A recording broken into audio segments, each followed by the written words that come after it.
Yra labai nuostabus ir išmintingas klausimas. Kuo skiriasi vidinės ribos, kurias peržengiant tarsi išduodi save, ir kur yra komforto zonos ribos, kurias sveika peržengti? Labai gražus, gilus klausimas, į kurį greičiausiai negalėsiu atsakyti kiekvienai asmeniškai, tik tais plačiaja prasme.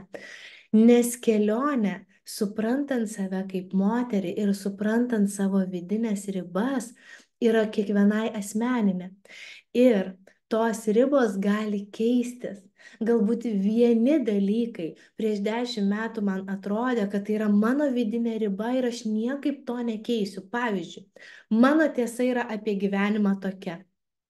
Pradėjus saviugdos kelionę po 10 metų jums atrodo, kad ribos jau šiek tiek kitokios, kad kitaip galit matyti gyvenimą, kad kitaip galit jį priimti. Tos vidinės ribos, aš norėčiau sakyti, kad tai yra vidinės vertybės. Tai vidinės vertybės, kai aš suprantu, kas man yra vertinga, aš tada neperžengiu tų ribų ir gyvenu pagal savo vidinės vertybės. Pavyzdžiui, ar jums vidinė vertybė yra keliauti ir patirti per keliones? Man tai yra didžiulė vertybė ir aš visada į tai atkreipsiu dėmesį ir tai bus mano ribos. Aš visada gyvenime sieksiu, kur aš galiu keliauti, ne? Ir jeigu matau, kad aš turiu dėl savo vidinės vertybės pažinti pasaulį, iš jo paimti kiek įmanoma daugiau per keliones, per gyvą patyrimą, aš turėsiu žengti žingsnį už komforto zonos ribų ir, pavyzdžiui, išvažiuoti viena pati, nes mano šeima priešinasi, nes galbūt vyrui nepatogu, jam nereikia. Aš gausiu išvažiuoti viena pati ir peržengti komforto zonos ribą, kad būčiau laiminga.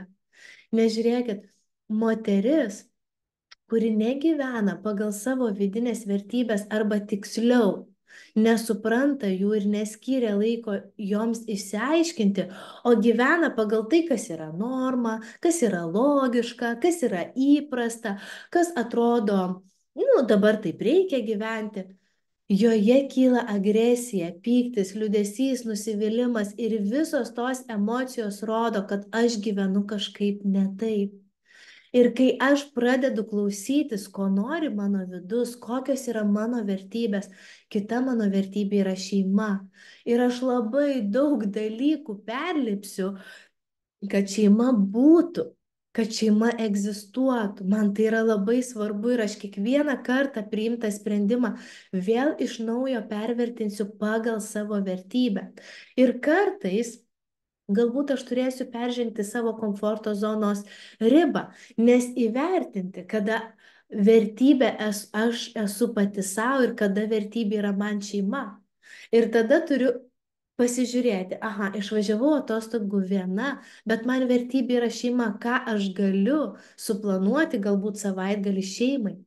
Kai man reikės pasirinkti, ar aš keliauju dirbti, ar aš keliauju nuostabiai laiką leisti su savo šeima, vėlgi aš pasikliausiu savo vidinę vertybę. Tačiau kažkuriai moteriai bus vidinė vertybė nuostabi karjera ir tai yra pasaka. Tai aš čia apžvelgiu tik plačiaja prasme, nes kiekviena moteris, kiekviena karalienė eina savo raudonų taku.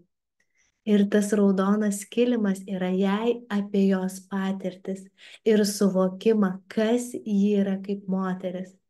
Ir mums atrodo, kad žengti už komforto zonos ribų kartais yra nepatogu, bet jeigu aš jau nepatogiai gyvenu ir man nepatinka, kaip gyvenu, greičiausiai tai, ko aš trokštu, yra būtent už komforto zonos ribų.